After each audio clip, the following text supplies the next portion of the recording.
Hi, everybody.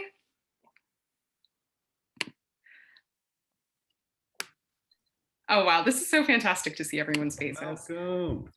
What's up? Hi. Peter, Hillary, awesome. Hi. Good to see you all. All right, so it is 6:02, so we're going to go ahead and get started. Good evening, everybody. For those of you who I haven't met yet, my name is Hillary Caldwell, and not only am I Laura Shadle's campaign manager, I'm Peter's campaign treasurer. Thank you so much for joining us this evening. I know how busy all of our schedules are, and your attendance here tonight means so much as we celebrate the start of Peter's campaign for SCASD Board. I'd also like to acknowledge that this week has been particularly hectic and heavy with the hate crime shootings targeting Asian American women in Atlanta, and would like to take a brief moment of silence in remembrance of these lives.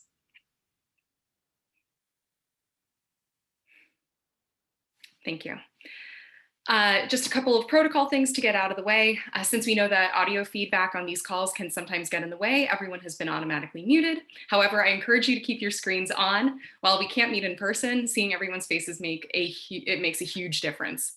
Also, we'll be ending this party with a Q&A. I'll go over how that'll be working later, but if you think of any questions throughout the event, feel free to drop them into the chat so that I can ask them later. Now, before we hear from our speakers, I'd like to briefly invite Peter to lead us in a very short reading. Yeah, thank you so much. I'm just going to read a few words by the philosopher and writer Joanna Macy. Feeling that you have to feeling that you have to maintain hope can wear you out. Just be present.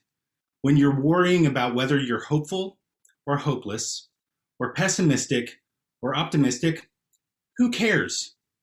The main thing is that you are showing up, that you are here, and that you are finding ever more capacity to love this world, because it will not be healed without that.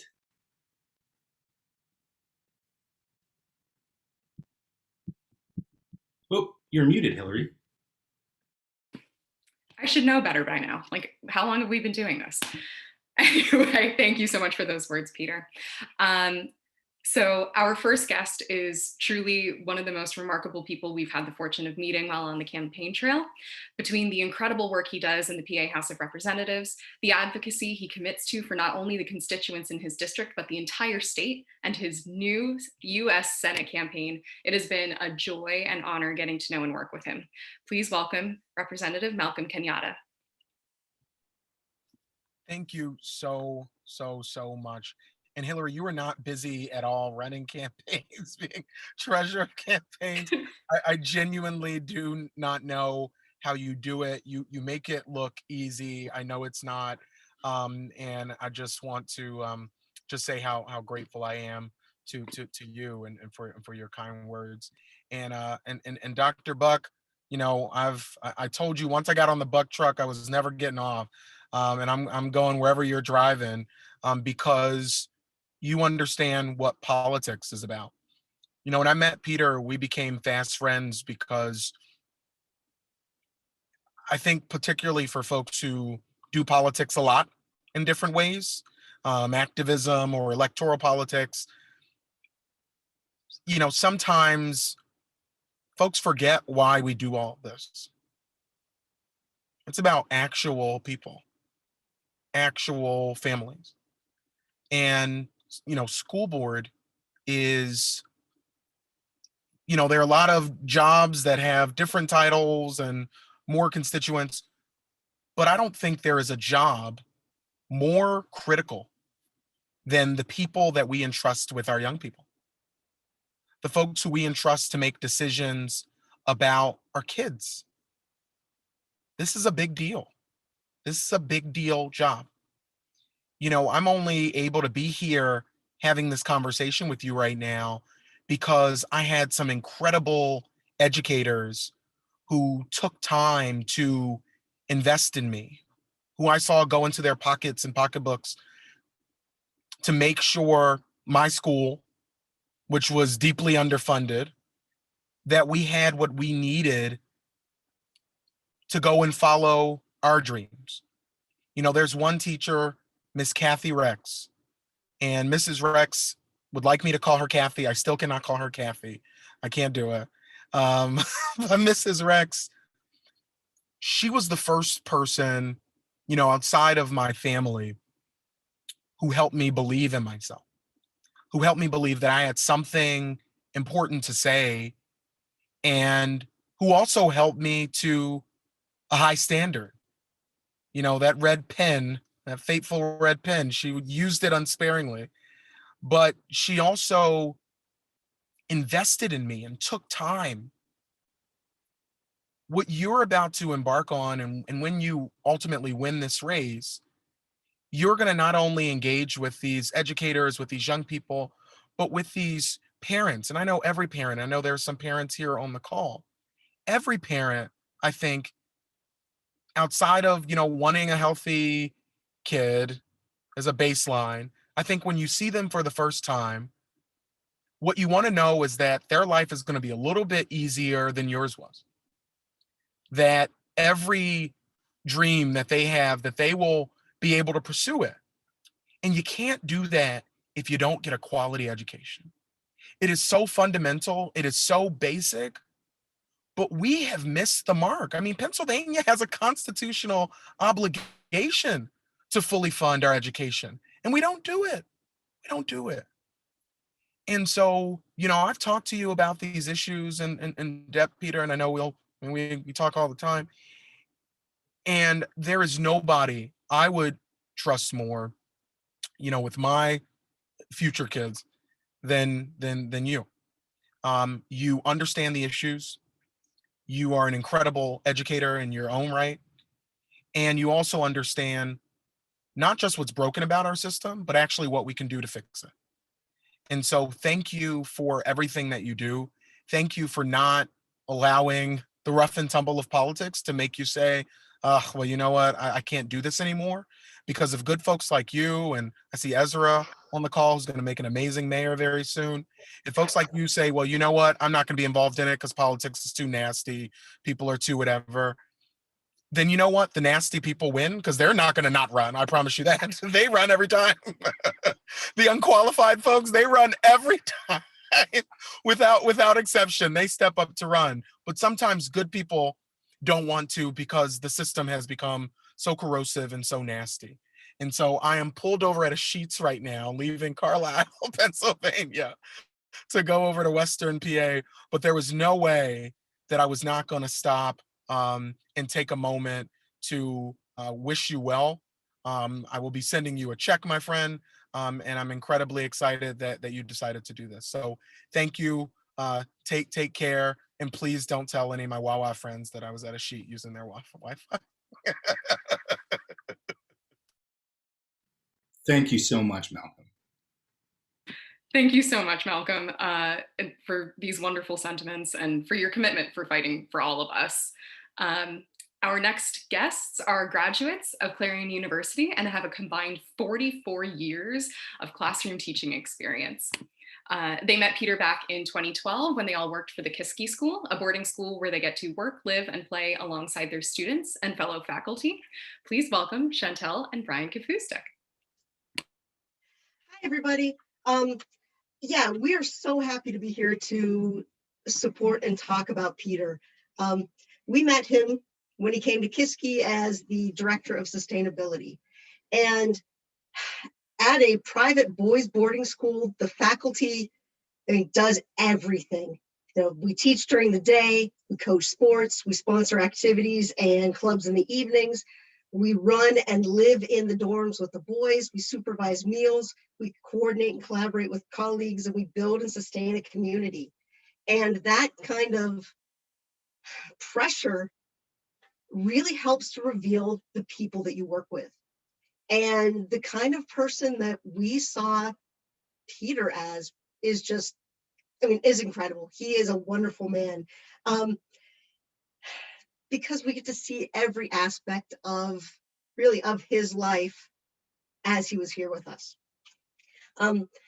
His job's goal was to integrate education and the operations of the school in a way that tries to solve human and environmental issues.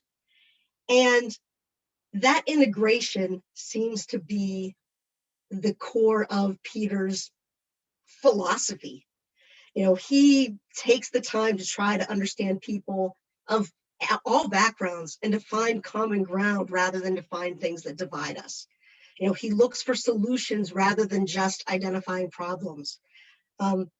He enjoys talking, but he enjoys listening even more. He wants to know the people that he is engaged with. He advocates for the rights of others and helps others to find their voices. One time in particular, I was talking about feminism with my senior boys. And, they were talking about, well, you're a feminist, Mrs. K, because you're a woman. And I said, well, Mr. Buck is a feminist too. And they were so shocked to find out that a man could be a feminist. And so, while they had this shock, they also, this whole thing sparked this ongoing conversation in which they realized, one, what feminism is as compared to what their ideas were, but they were able to see a larger world outside of themselves. And I think that is one of the things that Peter excels in, helping others to see and connect with the larger world around them. He has maintained relationships with us, with former colleagues, with former students, and he understands what a community a school can be. We're going to hear about people talking about Peter here as an educator, as a conservator, as a mentor, as a father, as a musician, as a neighbor. And those things all blend together. There's no lines. Peter carries these roles through him with life. His job here at campus was to integrate attention to our environmental issues. And he did it, yes, he did it in the classroom, suggesting environmentally themed literature and poetry for classes, helping our math teachers find statistical studies about environmental things, that sort of thing. He brought an arborist to campus with some climbing gear and took the boys up into our trees to see an ecosystem from a completely new level. It was amazing. We still have giant framed photographs of it around school. He even helped coordinate with environmental certification when we remodeled one of the oldest buildings on campus. And that was great for what he was doing there, but it shows what he does, because he knows that education doesn't stop at the chalkboard, that it integrates into every aspect of life. We still have our campus garden producing an abundance of vegetables for our dining hall every year, because he knows that everything is connected, everything blends together, and he carries his jobs through all of his life, living as an educator, not just being an educator in the classroom. We could probably talk about Peter forever. Yes. But we want to thank you for the opportunity to share our love of Peter and our love of education. He's a great man, and I wish we could vote for him. Thank you so much, Chantel and Brian, and truly, what an incredible shared experience. Our next guest was a former intern of Peter's and worked with him on the Coral Street Elementary School LEED renovation project with SCASD from 2017 through 2020. A 2020 graduate of Penn State, now teaching second grade in Brooklyn. Please welcome Claire Talley. Hello, everybody. It is so nice to be here. Like Hillary said, I graduated from Penn State in 2020. And I am so excited to be here to promote Peter's candidacy for the State College School Board. I could not think of a better person to be involved in the decision-making of SCASD. So I first met Peter as his student. It was my freshman year, and I enrolled in his class called Sustainability and Education. The class focused on the Coral Street Elementary School LEED renovations. At the end of the semester, we gave the district recommendations on how to align the new building with the school community and curriculum. I love this class because of the innovative content, but also because of the way that Peter was able to guide us through the project. The next year, he took me on as his intern with the Sustainability Institute, and we continued following the project design, talking to everyone we could, including parents, teachers, the principal, engineers, folks from the district, faculty from Penn State, everyone we could. Peter knows everybody in State College, I'm convinced. So we really had access to this huge network of stakeholders and decision makers that we wouldn't have been able to locate otherwise. So we spoke at board meetings, we interviewed people, we put together posters and presentations for conferences. We would sit in his office and he would just give me a marker and a whiteboard and let me draw out my thinking to make my own connections, come to my own conjectures, and offered, guidance here and there. But we really were able to dive into the priorities and the values of the State College School District from all perspectives, while talking about the challenges and what a powerful change that one school can make. One thing is for sure, Peter knows how to create goals and he knows how to get there while lifting up the people around him. What really impacted me the most was Peter's ability to immerse himself fully in that project. His ability to see the structures of decision-making and his foresight of what could happen and lay out clear steps, not only for himself, but for me as his intern on how to meet that goal. He cares deeply about the state of the world and about the people around him. Junior year, when I was struggling with my own anxiety, he was so flexible and allowed me the space, the safety, and the trust to work in different ways so that I could focus on my mental health while balancing all of my other priorities in school. All of his work, present and past, embodies the 17 Sustainable Development Goals, specifically around educational equity and creative problem solving for prosperous people and planet. I'm now a second grade teacher in Brooklyn, and my own educational philosophy and mission has been shaped and formed by the work that we did at Coral Street and Peter's guidance throughout my college experience. He's been my professor, he's been my boss, he's been my mentor. He has a vision for State College schools that he's taught me to see to. Peter is a big reason where I'm at where I'm at now and why I see the world the way I do. He has a deep desire to give back to his community, especially as we begin to restart a normal life and students begin to return to the classrooms. As a teacher, I know I would want Peter to be in the conversations around student and family health, mental, physical health, teacher support, effective spending at the district level and at the school level, technology adaptations, and closing the gaps between students who have fallen behind during this year of virtual learning. I'm so excited at the idea of Peter being a part of the SCASD board to help the State College community realize their mission of high quality 21st century education with no child left behind. Thank you. Thank you for sharing these kind words and your experience, Claire. It's lovely to meet you.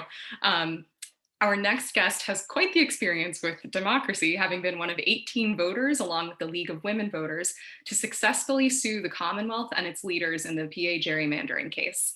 With a master's degree in public administration from Central Michigan University, please welcome current SCASD board member and vice chair of the Center Region Solar Purchasing Power Agreement Working Group, Gretchen Brandt. Thank you.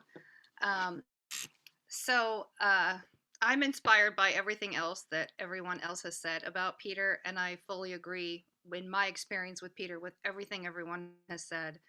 I wanted to just say very clearly, because I said this to Peter in a phone conversation recently, Peter knows how to work with women, and I just want to say it out loud, because for any woman on this call, you know what I mean by that, and I cannot say that about every person that I've ever worked with, and I can say that clearly about Peter, which I really appreciate. And I think I don't need to elaborate because I think the women know what I'm talking about.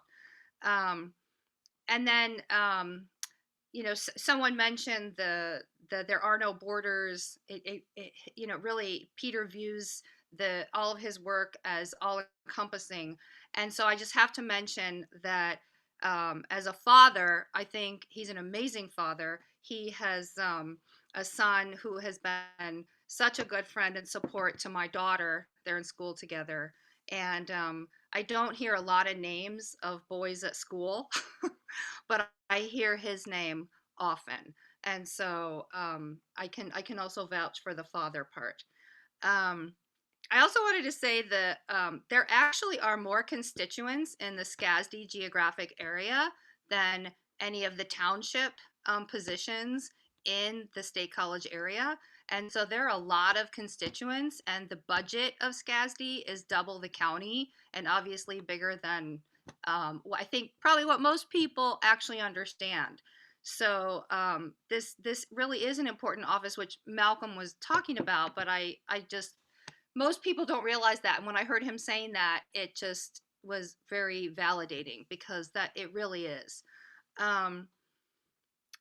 I wanted to sort of give some examples about why I mean, lots of you have mentioned sort of how Peter can see a situation and then really do something about it when sometimes it feels really hard to do something about it. And one example is that there was a town hall that Peter had about remote learning and the pandemic and school, and there were some school board members, some current school board members on the call, and we were just describing what we are hearing from what we were hearing from families at the time during remote learning. Everything was locked down. You all remember how awful that was. And there were, single moms on the call talking about having to quit their jobs in order to be home with their second grader, or the real stories that were happening and what that meant to people's lives who were living it, not just making the decisions about it. And when Peter heard the reality, which is often different than what you hear in the media, about what was happening, he just automatically said, okay, what can we do about this? How can I help? What can I do? And instead of just accepting that this is the situation and this is how it is until we get out of it. And so that was one example of, and then I also wanted to mention another example. I'm also serve on the Pennswoods Music Festival board with Peter, and we were on a call one time. And he said, oh, I'm just so excited to get some, more diverse composers in the lineup. And I just said to him, because I'd been on the board for a few years now, and I said, oh, Peter, that's going to be so hard. And, the people on the, it's going to be a challenge. And he just said, well, let's do it. We can do it. And so the reason I'm telling these stories is because he inspires other people to be able to do things they did not think were possible. And in my training on the school board, that's been one of the key ingredients to a good leader, has been not what they do, but what they can inspire other people to do. And not only has he been able to inspire other people to do things, but again, these are things that I didn't think were possible. And that's the part that is so unique about Peter. I almost wish he weren't here so he couldn't hear me saying all these things, because I don't want to make him feel awkward. But anyway, my point is that these are all true. These are all true. I know they're true because I've experienced them. And then I also just have to briefly talk about my experience with Peter before I do that, let me just say this. Particularly within the State College Area School District, it is really, and I know because I've been on the board for 5.5 years now, and it's really hard to do new things. It's really hard to do things differently. Change is hard. And I really truly think that if anybody can produce change or do things differently, and what, of course, I mean improve, I think Peter can. I really do.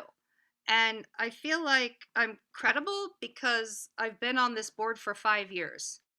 And if I didn't think that, I wouldn't be on this call, saying this publicly. I truly believe that. I think if anybody can, I think Peter can. And also, someone mentioned kind of Peter's ability to see what's coming next and then prepare for it and do the work that needs to be done before it happens, or to make it happen in the way that you want it to happen in a positive way. And sometimes nobody else can see it, and Peter can. And that's another thing that I've noticed, especially on the school board, is really, really important, because sometimes things are coming that you can't see in the moment, and then it's almost too late before you can recognize it. And I really think that Peter has the ability to recognize those things before it's too late. In other words, before they're actually happening when you can't do anything about it. And then I'd have to just mention the solar purchasing power agreement working group that I've been on with Peter, and that's because I've really directly seen how he can work with many, many people who are all deciding something together. And of any local government board, SCASD has the most members. There's 9.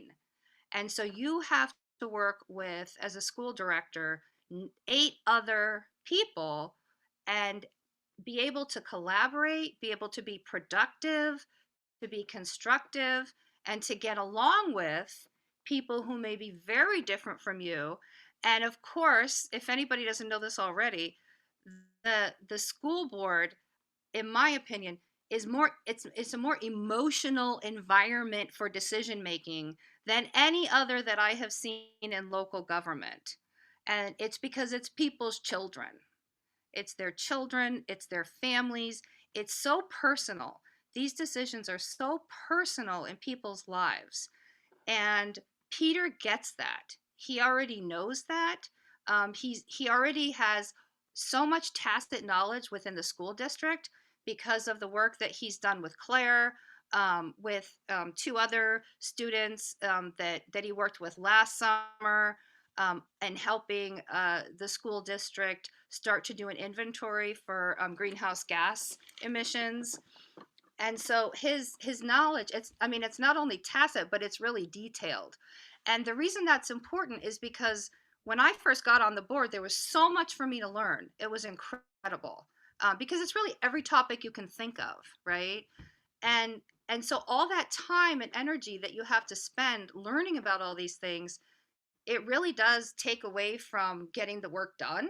And Peter doesn't need to do that. He already has all of the information, the knowledge, and the tacit knowledge before he would even, begin the position. So, and then my work with him on the SPPA working group, I have seen him personally be able to get, I think there's 15 different entities in there, and to get them all to work together, people with very different lenses, people with different priorities, and Peter's able to do it. And so, because I've seen this firsthand, I know how easily he would fit into a board of 9 in the State College Area School District. So I may have talked longer than 5 minutes. Sorry about that. But I just really wanted to give some real examples of experiences that are personal, that I know that Peter would be great. So anyway, thanks for letting me go over. No worries at all. Thank you so much, Gretchen. Your insight, especially as a SCASD board director, is invaluable and so appreciated. Now, the man of the hour. Peter and I first connected in June of 2020 after I sent him, as my Democratic candidate for PA House, an email asking about what his policies would be to combat racial inequity in the Commonwealth. He called me to answer these questions, and I was like, wow, I'd never pick up the phone for anyone, and inevitably pulled me into his campaign. Throughout the long and storied battle for the seat, we forged a friendship over metal and Mahler, but ultimately I was inspired by Peter's vigorous commitment to transparency, education, sustainability, and the democratic process, and his passion for civil rights. We know how powerful and impactful school boards are and can be, and I am so thrilled that we are where we are right now, in a place where he has the potential to better the lives in the school district. Peter, take it away. Well, thank you so much, Hillary, and Gretchen and Claire and Brian and Chantel. I started tearing up when Claire was talking. I can be a little bit of a sap, just so you know. And it was obviously great to hear from Malcolm Kenyatta, who's become my buddy now. So yeah, I mean, this was so generous of you to come, and I'm so glad to see each of you here this evening. So when I walked off the stage in 1994 with my State College Area School District diploma, the last thing that I would have imagined myself doing as an adult would be running for the school board. But here we are 27 years later, and I am so excited to be doing it. Now, some of you know me because of our work together in school, in local government, at Penn State, maybe in nonprofit service, because of my run for the State House last year, or just because we're friends. Some of you I don't know, and I'm thrilled that you're here. All of you, I hope, are here tonight because you want to be discerning citizens, caring parents, grandparents, or neighbors, because you want to decide whether or not I really am the right person to make decisions for our school district and our community. Let's face it, there are 8 people running for 4 seats. So why do I hope that you'll vote for me? What have I done? And what do I think we need to do? So education is basically in my blood. My maternal grandfather was a farmer and an exacting math teacher. My paternal grandmother was a school teacher who graduated from Stanford's teaching school when it was a rarity for women to earn graduate degrees. My father was an award-winning English professor, and my mom was a teacher and an award-winning advisor. And me, I've been teaching for 20 years. I've won teaching awards in conservation and just teaching excellence. And I've worked with teachers for quite some time. Since 2009, I've worked with them. With future teachers like Claire, with working teachers like Chantel and Brian, who burst with creativity, and teachers at the end of their careers like Ed, the welding teacher at the Central Pennsylvania Institute for Science and Technology in Pleasant Gap. And of course, I've worked with folks like Gretchen and other members of the board who are actually here with us this evening.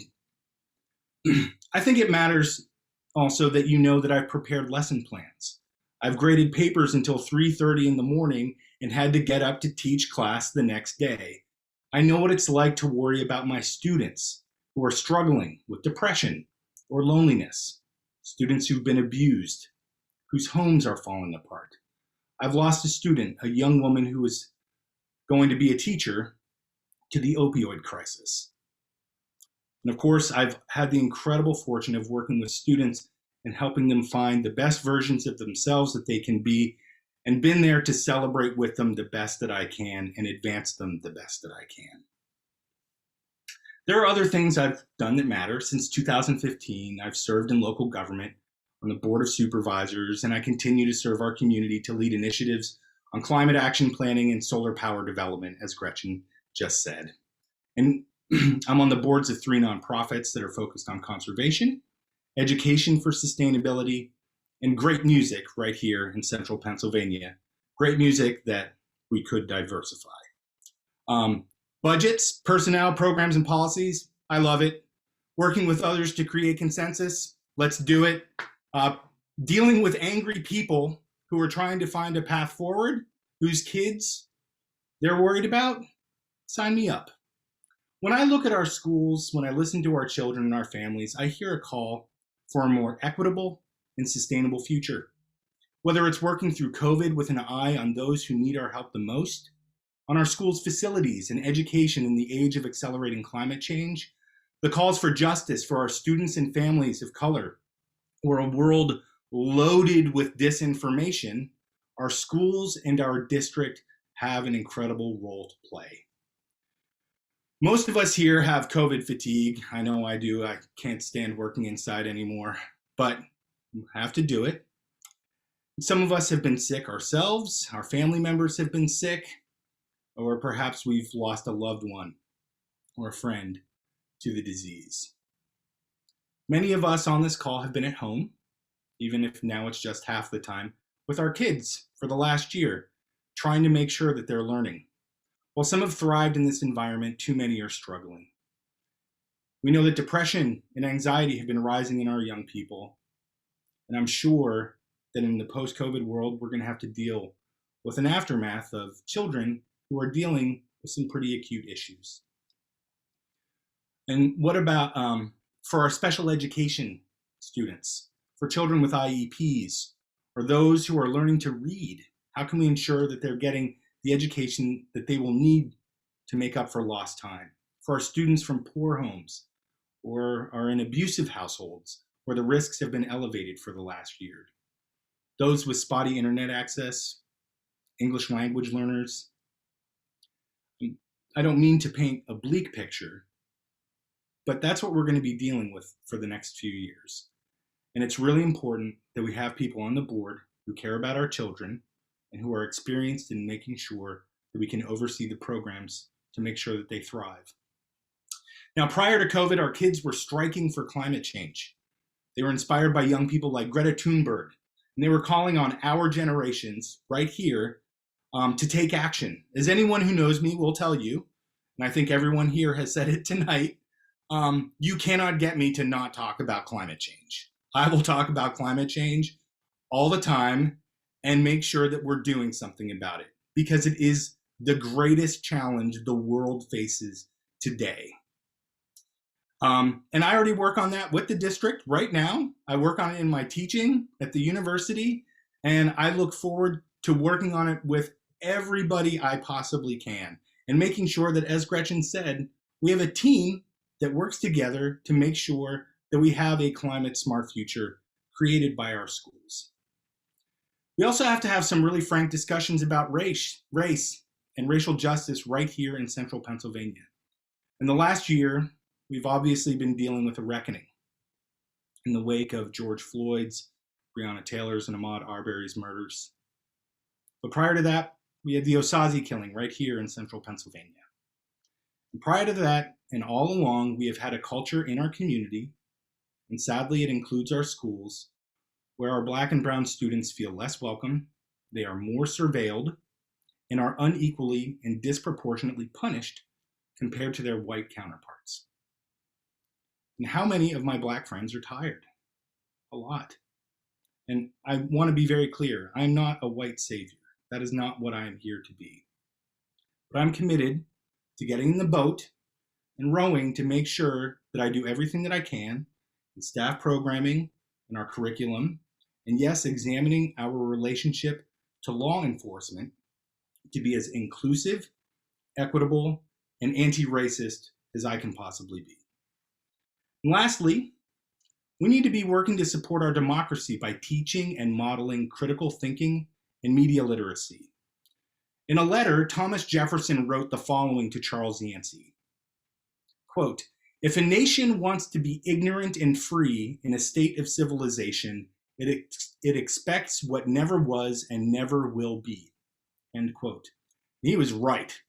Today, our nation suffers from a disease of disinformation and conspiratorial thinking. And during COVID, it's gotten worse as we've been locked into bubbles on the internet. And our kids are citizens in this world too. And we owe it to them to hand them the tools and teach them how to use them that will help them to succeed as future voters and civic champions. Those skills, critical thinking, question asking, numeracy, media literacy, the real fundamentals, but focused on critical thinking, will also make them savvy employees and leaders in their future work lives. And that's what we want. At the end of the day, I'm a dad. I'm a father. I love my son. And I want him to be healthy, happy. I want him to find purpose and to build great relationships so that he can do the best that he can on a thriving planet. And I want the same for your kids and your grandkids, no matter where they were born, who they worship or don't, the color of their skin, who they love, how able they are, or what gender they are. I want them all to live in an equitable and sustainable future. I promise I'm at the end now, but I have 3 asks, well, sort of 4. First, I hope that you'll vote for me on May 18th, whether you're a D or an R. I'm on both ballots, 2nd position on the D and 7th on the R, so just keep that in mind. I'm also going to ask you to learn more about someone else who's on this call, Carlene Crevecoeur, who is running for school board also. I've had the great fortune of talking with her we had quite a conversation a couple of weeks ago, and I was really impressed by her. So please learn more about her. She'll do events of her own, I'm sure, and I plan on voting for her. Second, talk to your friends about me, and if you want to volunteer and knock on doors when we do that, please join us for that. And finally, if you have a little bit of spare change and can throw 25 or 50 or $100 in, it's in the chat box right now how you can do that. So I just want to thank you all for being here.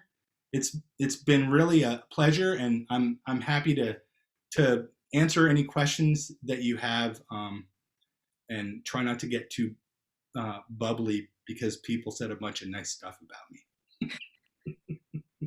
Thank you. Thank you, Peter, for continuing to fight for this region. And thank you to all of our incredible speakers for sharing your experiences, and of course to all of our attendees for being here tonight. As Peter just mentioned, if you haven't had the chance to donate yet, or if you feel inspired to donate more, please check out the link in the chat, or you can visit our website at buck4pa.com.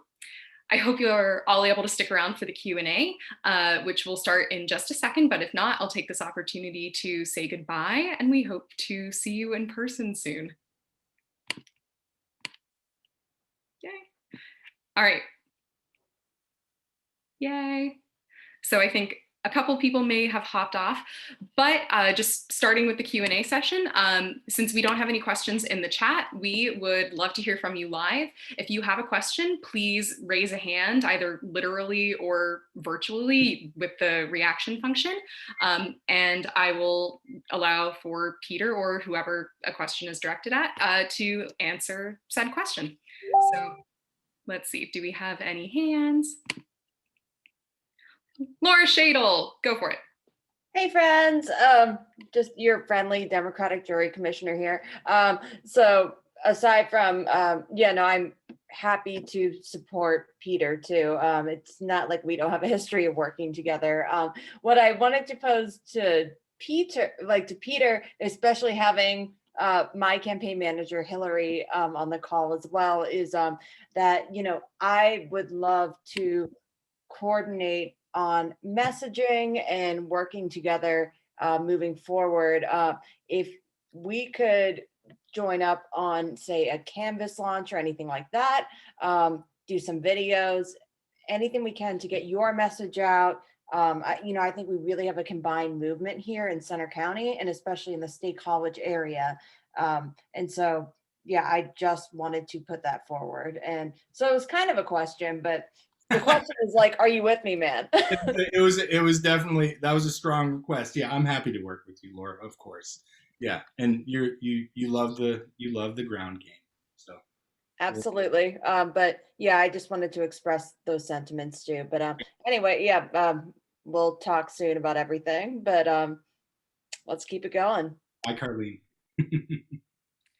Great. Yeah. I believe Erin Heim had raised a hand. I'll pass this to you, Erin.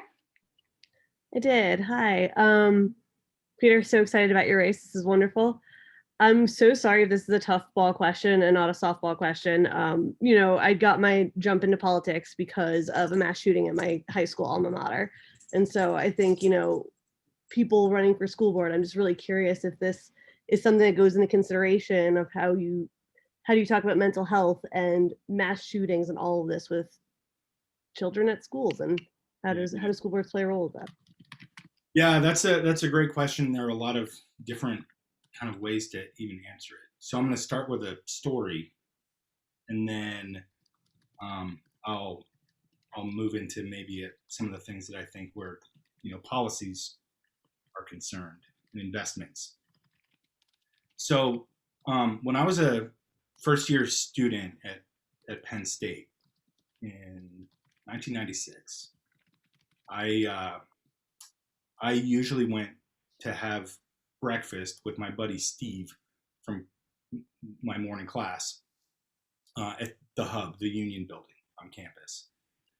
And for whatever reason, this one day, we didn't go.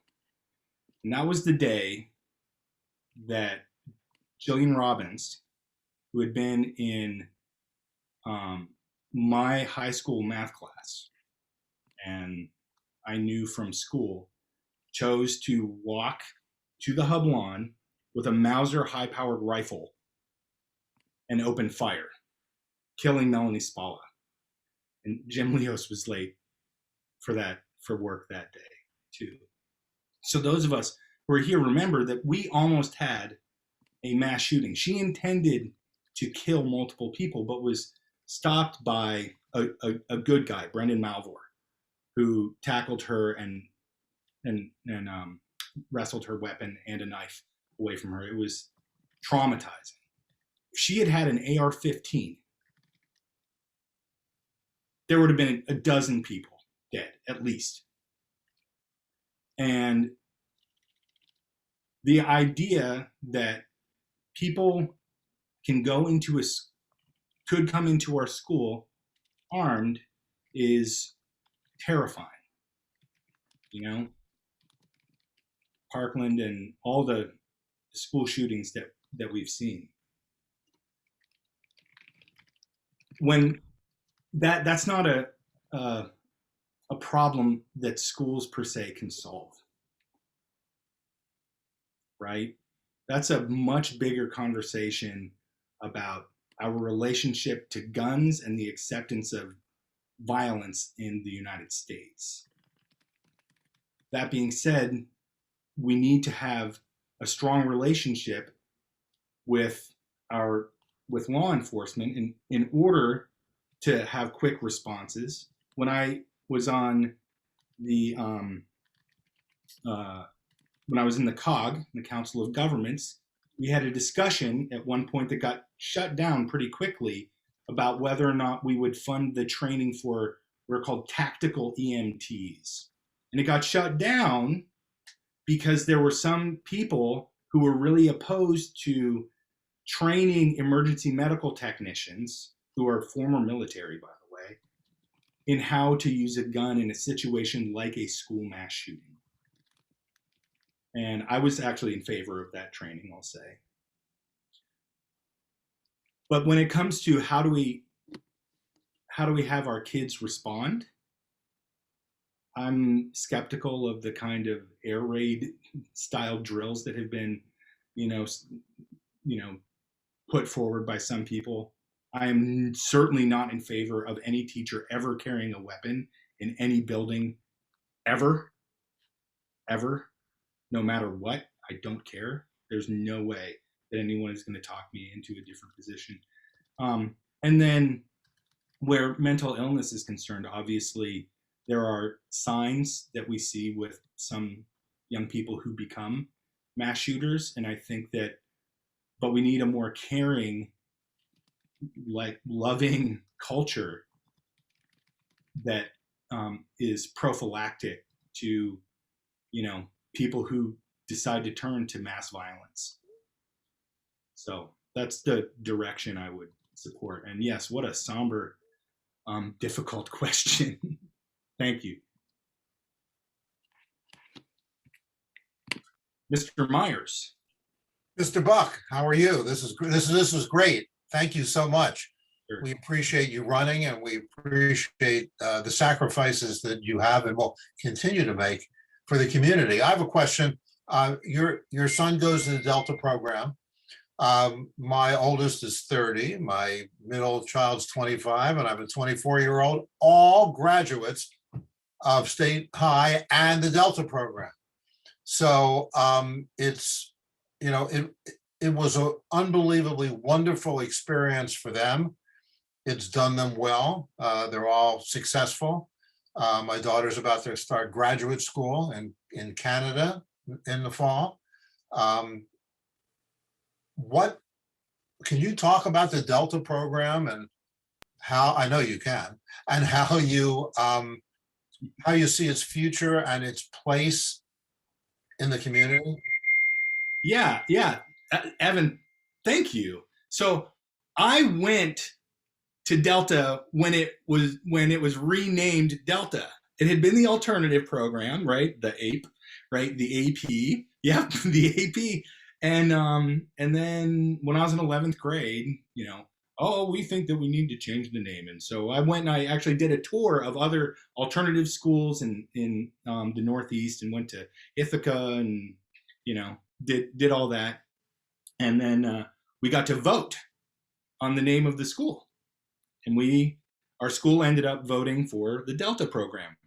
Full disclosure, I voted for the Neptune school, but I lost. So I